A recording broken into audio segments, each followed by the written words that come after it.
All right, now we're recording. All right, I'm going to share my screen here.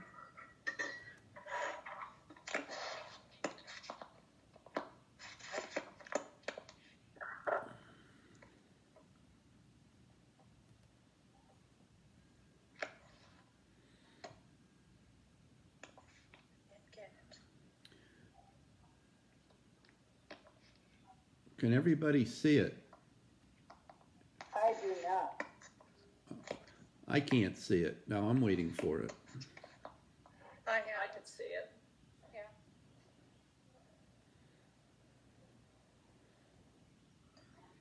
Yeah.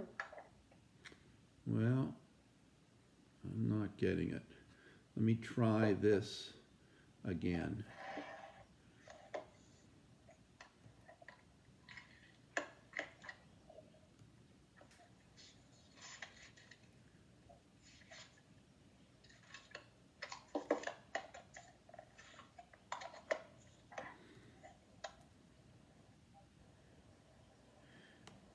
Okay, everybody seeing that? Yep. Yes. Yes. All right. Yes. No, I do not. I see only one what? only one person in the middle. All right, are we seeing my screen? No. I think Mary Lou needs to change her view. How do I do that? That's what I was just looking for.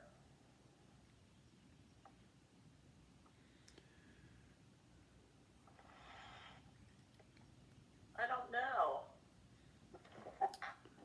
Well, I'll listen to you. Okay. I want to go back and review just a little bit from last week, and then we'll start in. We are right now focused in on the passage from Philippians in chapter 2, verses 12 through 18. We've been working on that, but I wanted to spend time on the temple, the tabernacle, and the Ark of the Covenant, which is what we talked about last week. And I know if you weren't with us last week, and several of you weren't, or if you even saw the recording, you weren't able to see the visuals that I was using, and particularly last week, that was important. So just to review for a moment, the image that I have there on the screen is an image of what the tabernacle looked like in the time of the Jews wandering after the Exodus, headed to the new land that God was giving them, the promised land. This is the way they would set up their worship space. And so what you see there within this fence made of hides, this is all laid out very clearly in the book of Exodus. You'll see a lot of it in chapter 15, but it stretches beyond 15. Here's the altar where they would offer. Can you see my cursor? Yes. Okay. Yes. That's the altar where they would be offering lambs and goats or grains, the offerings themselves. And inside this area, this was the Holy of Holies. And inside there was the Ark of the Covenant that looked like that. And we said within the ark, that was made of wood, but then it was all overlaid with gold. 2 cherubim on the top, a lid inside the box, the 10 Commandments, the very tablets from Moses, a bowl of manna to remind them of God's faithfulness to them as feeding them each day with manna while they were in the desert, and then Aaron's rod, the rod that Aaron used and represented authority. And it's a rod that at one point blossomed like a tree branch. It blossomed like trees are doing around here right now. His rod blossomed into flowers. But it was a sign of their leadership, the leadership of Aaron and his descendants. And so that was in the ark. And we said the top, the lid, was known as the mercy seat. because it was there on the lid between those angels, between the cherubim, that God actually resided. He didn't reside in the box. In the box were signs of his faithfulness, but on the lid is where he resided between those angels.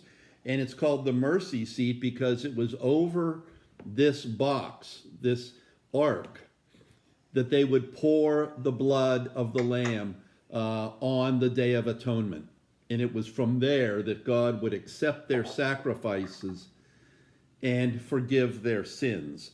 So that's why it's called the mercy seat, the seat of mercy. And it's inside that Holy of Holies, along with what you can see up here. There were loaves of bread from each of the 12 tribes.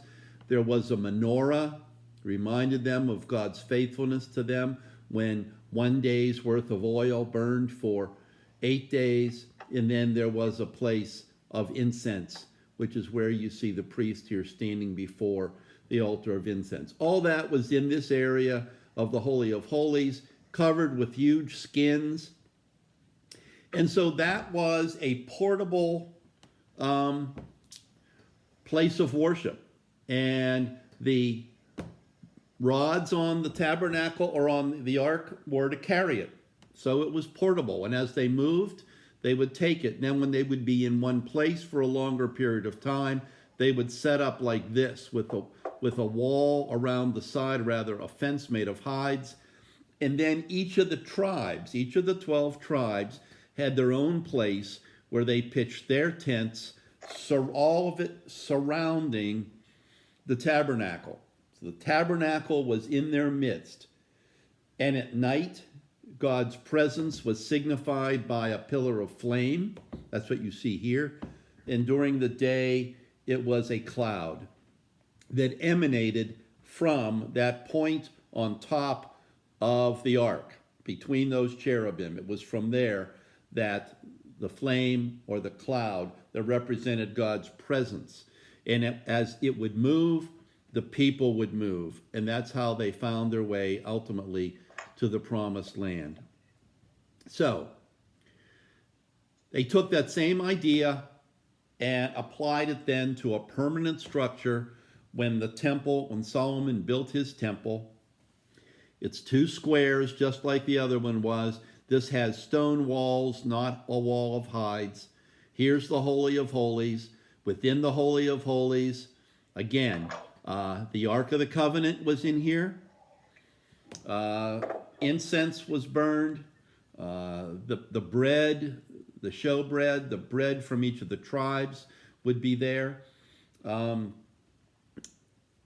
this was the permanent space of worship for more than 500 years until it was destroyed by the Babylonians in 587.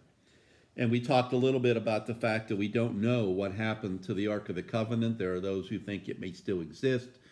There's a place, a monastery in Ethiopia that claims they have it, but they won't let anyone see it, and that it's been there for safekeeping ever since it was taken from the temple 2,500 years ago.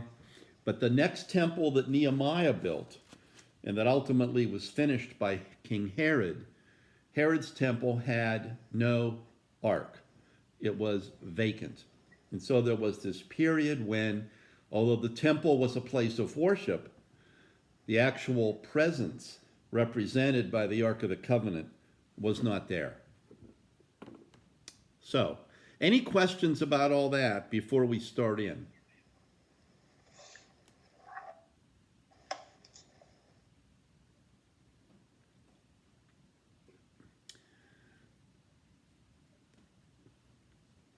All right, so let's continue then, because the reason that we took this time to get into the temple, I'm going to go back here, there we go, is because Paul is always referencing back to the temple, back to the ark, back to the tabernacle, and it's such an interwoven part of the lives of those Jews at that time that he keeps referencing it, and unless we understand it, we miss those references. and it's critical because to his message. So let's look at the passage again and then pick up. Therefore, my beloved, as you have always obeyed, so now, not only is in my presence, but much more in my absence, work out your own salvation with fear and trembling. For it is God who works in you, both to will and to work for his good pleasure. Do all things without grumbling or disputing, that you may be blameless and innocent, children of God without blemish in the midst of a crooked and twisted generation, among whom you shine as lights in the world, holding fast to the word of life, so that in the day of Christ I may be proud that I did not run in vain or labor in vain. Even if I'm poured out as a drink offering upon the sacrificial offering of your faith, I am glad and rejoice with you all. Likewise, you also should be glad and rejoice with me.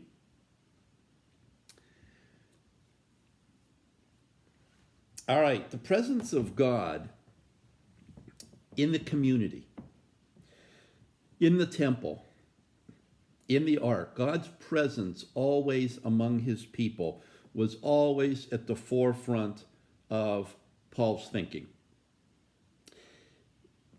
Jerusalem now was not a city that had a temple.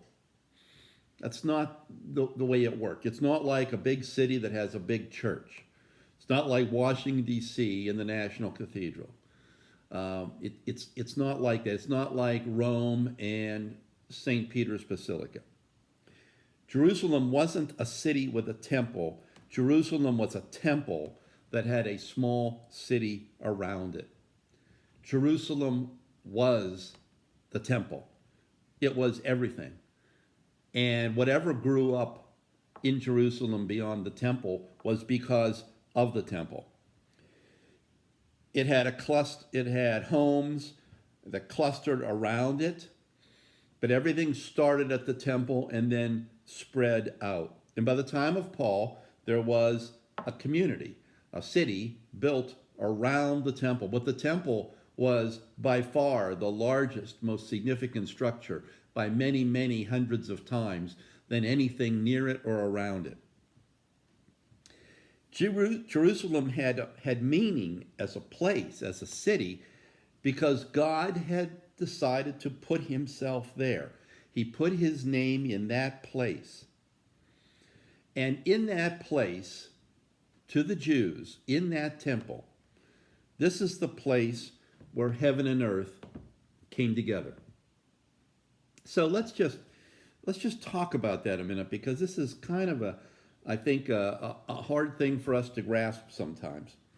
And let me stop sharing so I can see everybody.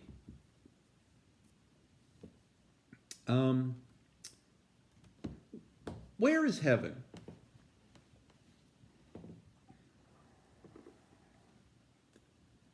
Up in the sky. How far do you have to Where go? God presides. I'm sorry? It's where God presides. It's where he resides. It's where he lives. But where is it? Is it up in the sky? How far do we have to go before we get to it?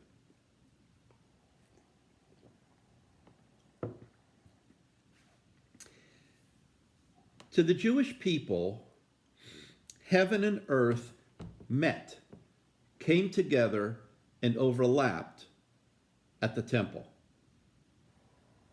Now you'll hear, does anybody know the term thin places? Do you know that term, thin places?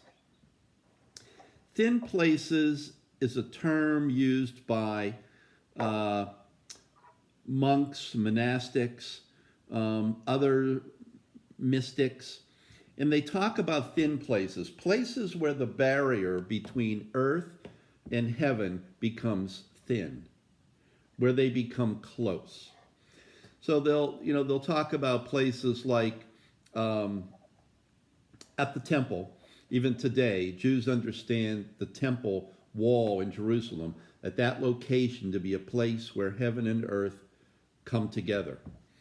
There are places like the island of Iona off the coast of Scotland that has been a monastery for 700 or 800 years, and people go there on retreats, and they'll call that a thin place, a place where you can go and become much closer and much more in contact with God.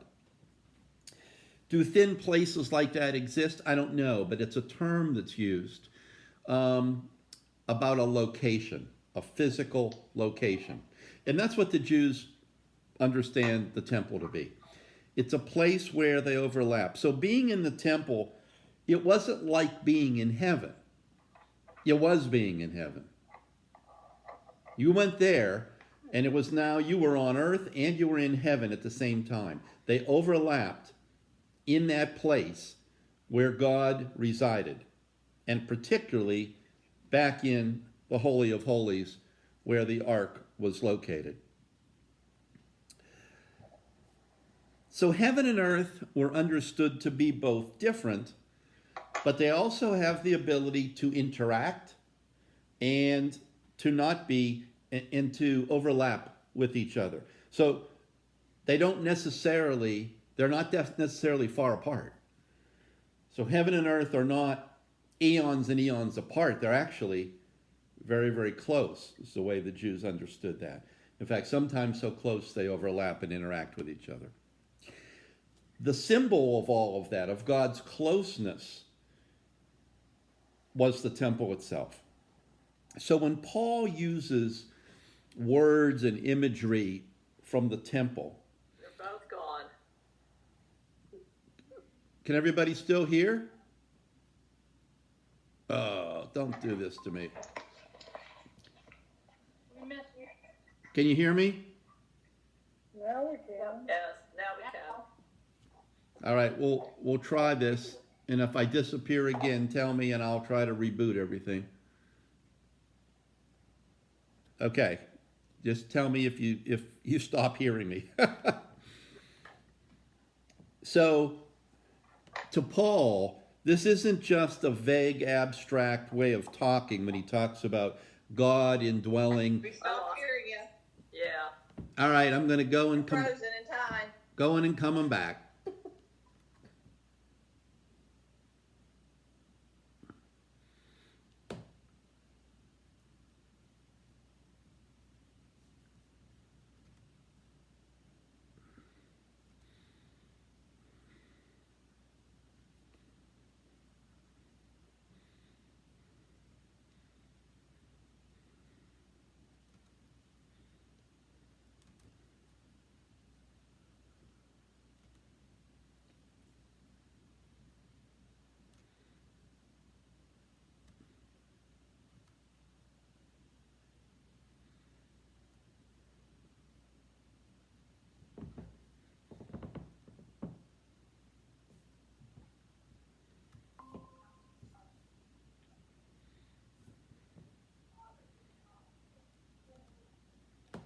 How's that? You're back. We can hear you. All right, let's try this again. So, Paul's not being abstract or vague when he thinks about God indwelling in the temple. To him, this is a physical reality, a manifestation where heaven and earth meet. And in the temple, you're in fact in heaven and on earth simultaneously. Now, Paul sees the church as a whole and each individual Christian in terms of the temple. Paul's understanding is that by the Spirit, the living God actually resides in us and with us, in his people, with his people, to transform their lives from within. What Paul is saying, what the temple used to be and what it meant to them, the individual Christian and the church as a whole is now that temple. The church is his body, the body of Christ, and each of us individually is his temple. So I want that to sink in. Each Sunday during the Eucharistic prayer, you know, it rolls off the tongue of the clergy who's reading it, and we hear it, and it goes past us. It is absolutely filled with these deep understandings and truths about the faith. Now, let me just read the last sentence or two that we read every Sunday. It ends this way: "We humbly pray that all who partake of this Holy Communion may worthily receive the most precious body and blood of your Son, Jesus Christ. Also, be filled with your grace and heavenly benediction. And thirdly, be made one body with him, that he may dwell in us and we in him."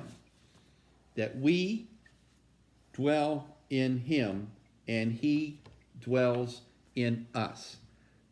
That's a picture of the temple. That's what the temple meant. That's where God resided. I showed you that picture of all the tribes gathered around in their tents, and in the middle was God's presence. God resided in their midst.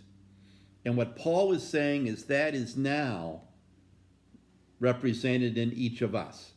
That now his temple is in your heart and mine, and in a very real way in his church, in his believers. So he is working in and through you and me all the time, and he's working on us from within us. So let me just pause there a moment. Is that making sense? And if so, what does that mean to you? Wouldn't that be the Holy Spirit? It's the Holy Spirit. That's his presence within us. That's exactly right. It's the Holy Spirit is the form of God that lives within us. And we're reminded of it every time we take communion, right? We're taking his body in. He wants us to do that again and again because he wants us to remember with a physical symbol that he's in us. That he is literally in the bread and goes into us in a physical, real way. And his spirit continues to reside there. What's the significance of that? What is the implications of that for us? He is always with us. Always there. Just like that flame was there in the middle of those tents, even when they were struggling and having all the difficulties they had during the Exodus in the wilderness, he was always there. He exists as that flame within us all the time, no matter what's happening to us, where we go or what we're doing. He's always there. That flame is always there.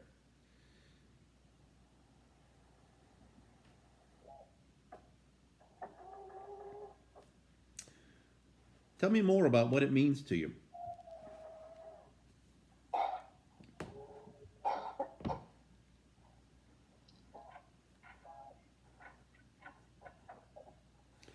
What does it mean about our bodies?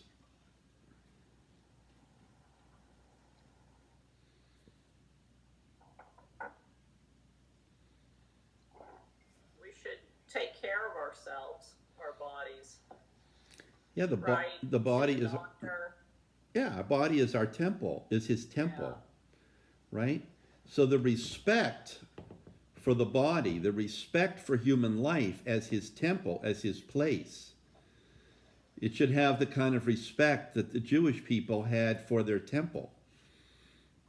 That was one of the things Debbie promoted loudly with the silver ring thing. That God resides in you, you are his temple. So Right. be careful how you treat it. Yeah, exactly right.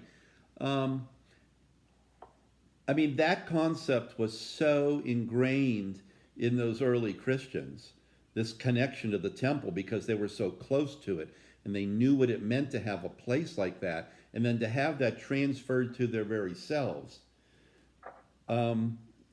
we've lost some of that significance of that meaning, and it's extremely important. And to understand Paul, it's critical because this was central to his understanding of who we are. And so once we know that's how Paul thinks, then so much else of what he says makes much more sense.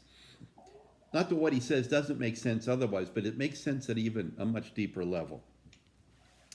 And so when he says, he uses the term work out, that, let's see, what verse is that? Work out your own, so now, not only as in my presence, but in my absence, work out your own salvation with fear and trembling. And he uses that term, fear and trembling.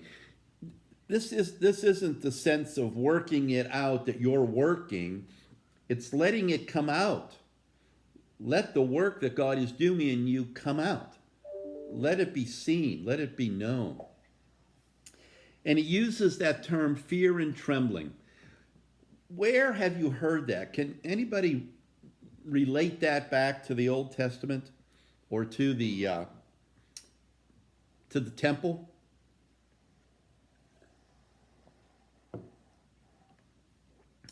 Each year, on the Day of Atonement, the priest, the high priest, they would offer sacrifices on the altar. He would take the blood of the lamb and he would carry it into the Holy of Holies, and he would pour it down upon the ark, and it would run down as he poured it over that entire ark, over that golden box. And in the Old Testament, when we read about the priest going in, he went into the Holy of Holies with fear and trembling. So he pulled that language out that every Jew would have understood immediately, that now when we're talking about ourselves in God's presence within we approach our own work, our own worship, our own lives, and with God as our residing in us, we do it with fear and trembling. It's words, again, to reinforce that now we are the temple. The Holy of Holies is here. It's in our hearts. And realizing then that God is with us and in us. So, you see, to Paul, the Christians now, these churches, this new collection of believers, we're the new Exodus generation. We're the new Exodus generation. The last one left Egypt, and God came among them. They were following him. He came, he resided in their midst. He moved and went with them wherever they went. He was leading them. He was guiding them. He was their strength. He was their support. Paul was saying, now that's you. And he's in your midst, just like he was in their midst, but in this case, it's in you. And it's in his church.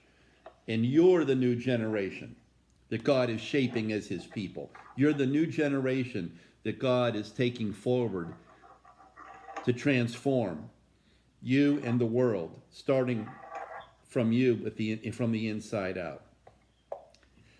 So if we're the new Exodus generation, the new generation in a new Exodus, let's remember, though, what the Jews did when they were, during the Exodus, when they were wandering through the wilderness. What did they do? Anybody remember what it was like? They rebelled regularly enough. They rebelled. They disputed. They questioned. I'm sorry? Complained all the time. Questioned their leaders. Grumbled. Didn't like the food. Didn't have enough. Were afraid of the hostile peoples that were around them. Wanted to go back. And then finally it was send us back. Take us back. Remember the term, you can take the Jews out of Egypt, but you can't take Egypt out of the Jews. That's a Jewish cliche. They wanted to go back. Paul says, there must be none of that among you, Philippians. How did he put it? Do all things, verse 14, do all things without grumbling and disputing. In other words, you're the new generation in the Exodus, but don't be like they were. Why? So nobody can fault you. And go back to his very beginning, back in chapter 1.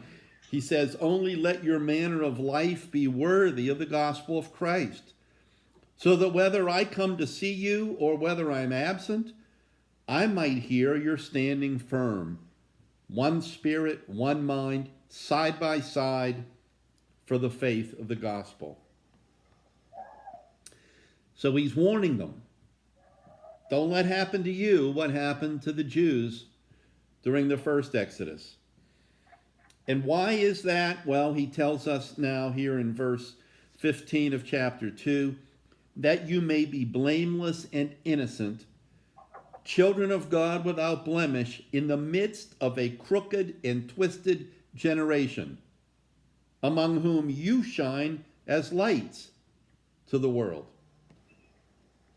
What was the light during the first Exodus? What was the light to the world? Flame. The flame, the pillar of fire. That was the light.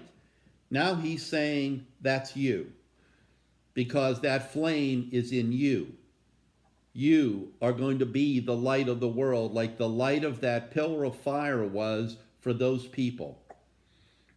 You're going to be that light. You're going to reflect that light of Jesus in your life. And he calls the world crooked and twisted. Interesting terms.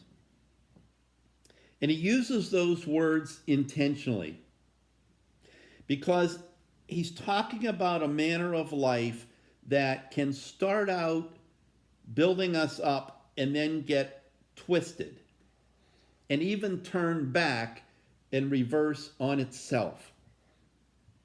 It's fragile. It's precious, this life that he gives us. Yet it can be distorted. It can be indulged. We can be indulging in things that destroy the full humanity that he wants us to have. So he describes what can happen in life, how we can go off track in a way that is crooked and even get twisted back on ourselves. That word of twisted means to be going in one direction only to find you're actually going in another. So it's this notion that we think we're on the right track to something and we've actually find ourselves going back the other way. Do you ever do that when you're driving somewhere? You're sure you're on the right track, and then you come around and you say, I'm back where I started. Somehow we ended up winding ourselves back the wrong way, and we actually got back to the beginning. It's that kind of a sense that he's saying when he talks about crooked and twisted.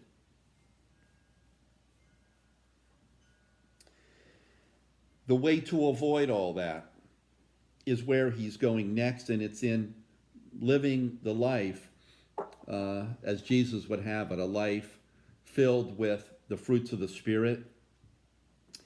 Sometimes, this is where things get twisted. We look at the law, the rules, the way of life that we try to hold to as Christians. The life that Paul describes to us, the life that Jesus had described to his apostles. And that gets twisted in such a way that it just looks like it's a whole bunch of rules to keep us from being really happy and really fulfilling our lives. It just boxes us in and restricts us from so many wonderful things that the world has for us. This life that Christians lead is a narrow, restrictive life that keeps people from being happy. It squashes us. Many on the outside look at the Christian life, and that's the way they understand it. It's the classic lie. Because in reality, the Christian life, the rules, the guidelines of the Christian life are actually the guidelines to full humanness, to the fullness of our humanity, of being fulfilled, of being all that we can be, with the light of Christ burning within our hearts. So that's how something gets twisted and crooked. Something meant for good is looked at by other eyes and said, no, that's actually made just to keep you from being fulfilled. It's exactly the opposite. Paul says we look at the twisted model, and sometimes we look at that and we say that's the one we like.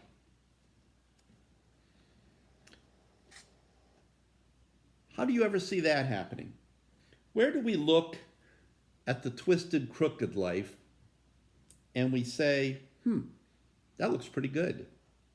That's the one we like.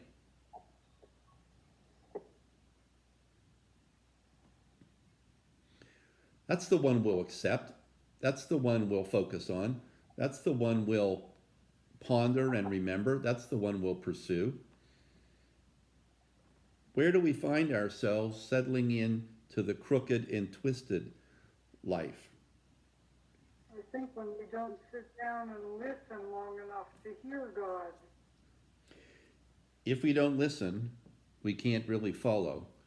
And if we don't look and we can't see him, it's hard to follow him, and we can end up going in all kinds of different directions, for sure. If we let greed take hold of us, I'm sorry, greed, did you say? yes, if you Yeah. let greed take hold of us, Sure. Think of all the things we look at and we say, that's what we want. I want that. I want this. Sometimes we embrace the crooked, twisted way of thinking when we settle for an understanding of ourselves which is less than the way God thinks of us. When we settle for a self-concept or what we think about ourselves, the inadequacies that we see in ourselves, the way we always see ourselves falling short, very different from the way God views us. That's a twisted way that sometimes we settle in and embrace. That's nothing like the way he thinks about us and the confidence he has in us, the trust he has in us. As untrustworthy as we can often be, he still trusts us. He still holds us at such a high acclaim that he puts his very spirit in our hearts and resides here. So yeah, we can do that. And Paul says don't do any of that. He says shine like lights in the darkness. Show the people around you that there's a better life to be a Christian human being than not. It's actually a better life. Let people see that. And that's why so many people became Christians at that time. While even though there were emperors trying to snuff out the Christian faith, the emperors were oppressing them, yet there were still people joining. People were still growing. The church was spreading and growing and increasing, even though lots of people, including emperors, were trying to snuff them out.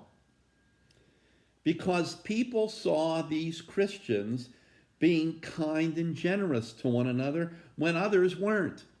When other people were doing bad things. When others were thinking only of themselves.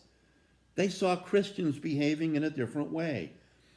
They saw Christians not fighting back, but radiating a whole different kind of life. Not worrying about what the emperors were saying and doing, but making sure that what they were doing was living their Christian life in their little world, in their homes, their communities.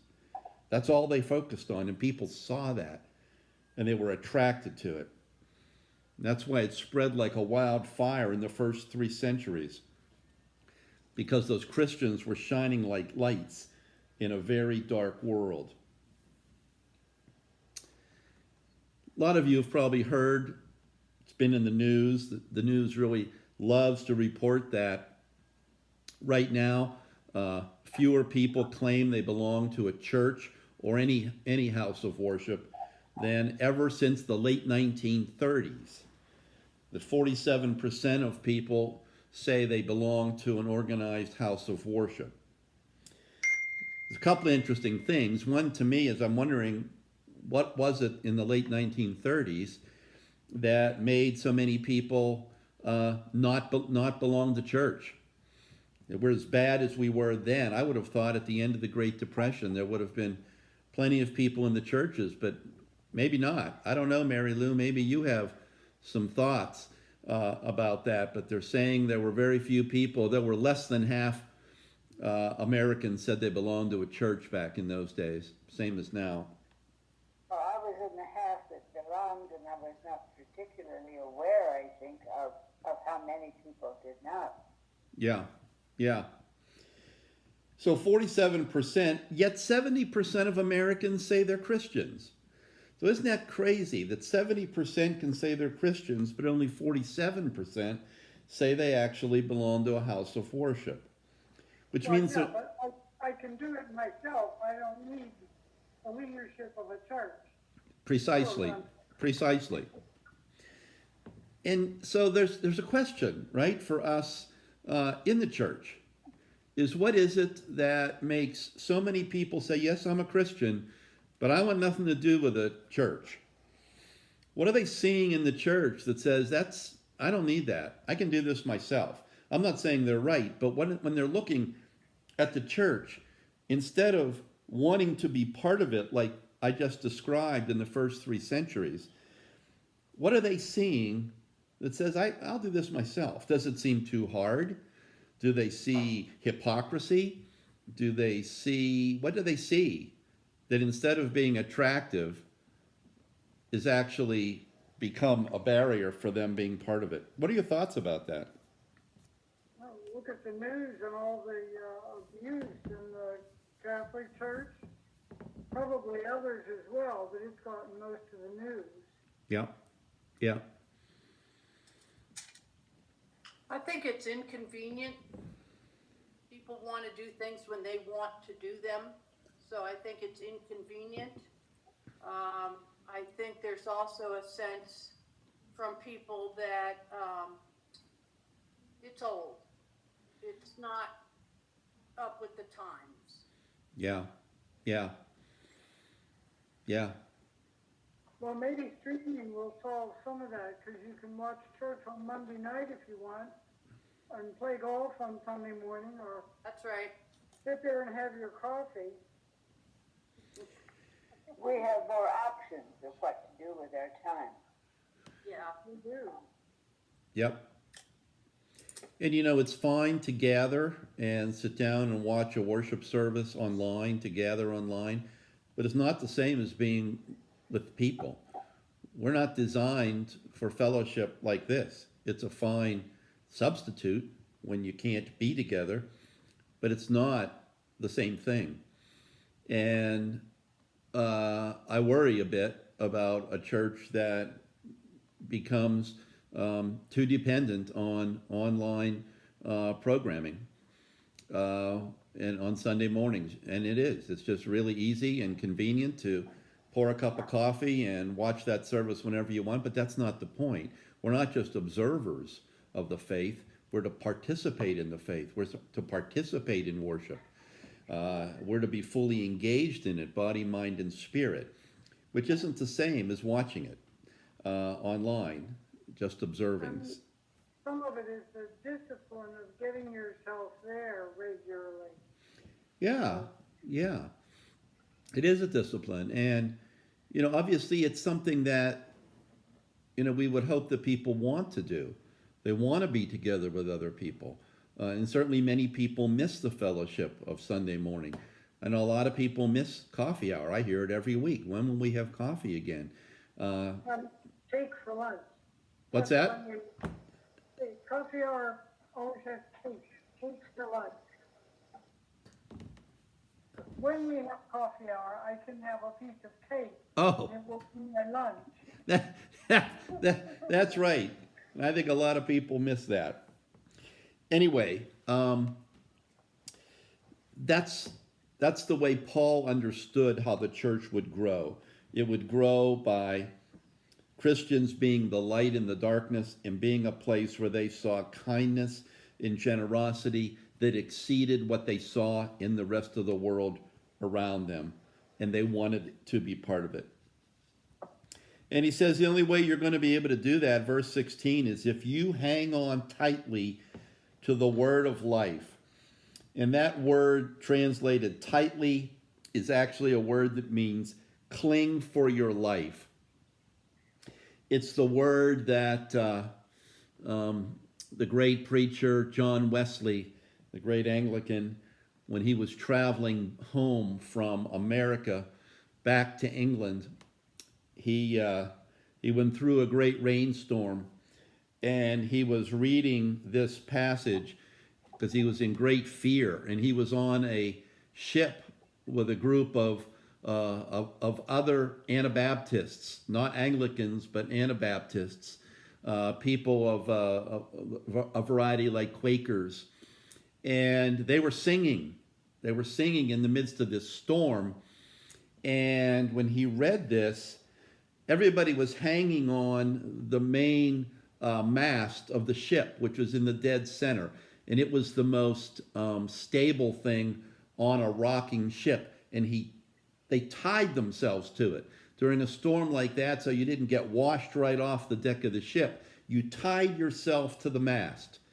They used the word lash. You lashed yourselves to the mast of the ship. And so everybody was tied to this pole, and they were singing, and he realized, he was reading this passage and said, that's the way we need to be clinging to God. We needed to be lashed to him for dear life, like we're lashed to this mast right now on this ship going through stormy seas. And that's the idea that Paul has here. Cling for your life. It's the only way you're going to be able to sustain through the rough and tumble world that you're going to be living in.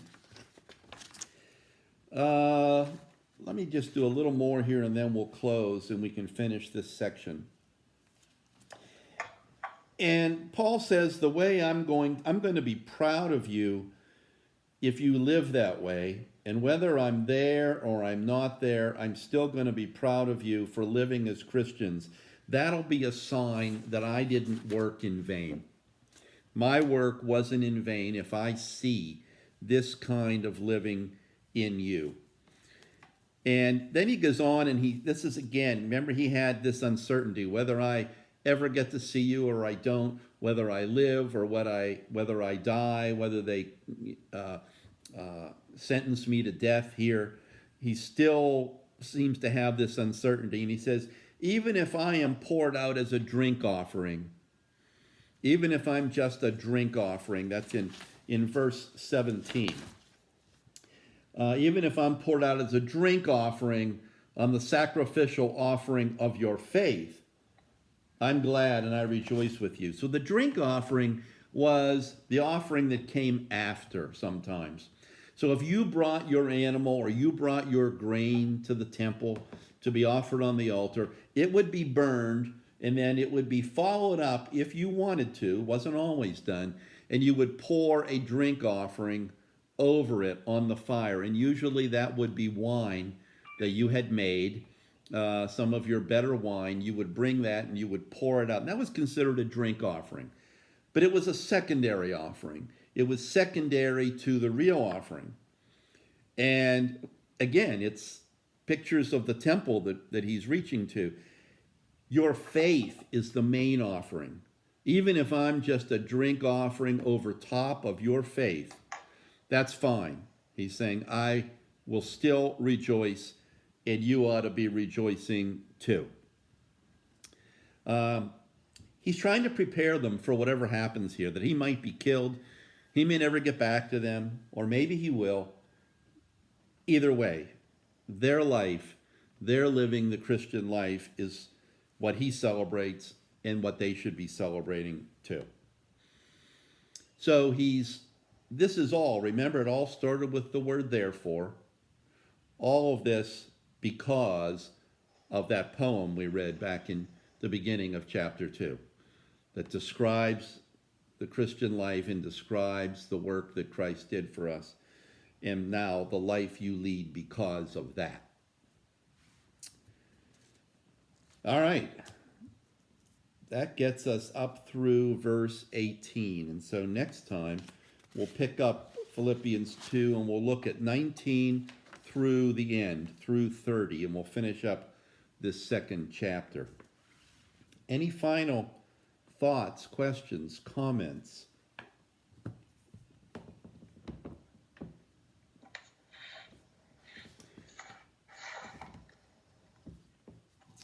All right. If not, then thanks for being here, and we will do this again next week.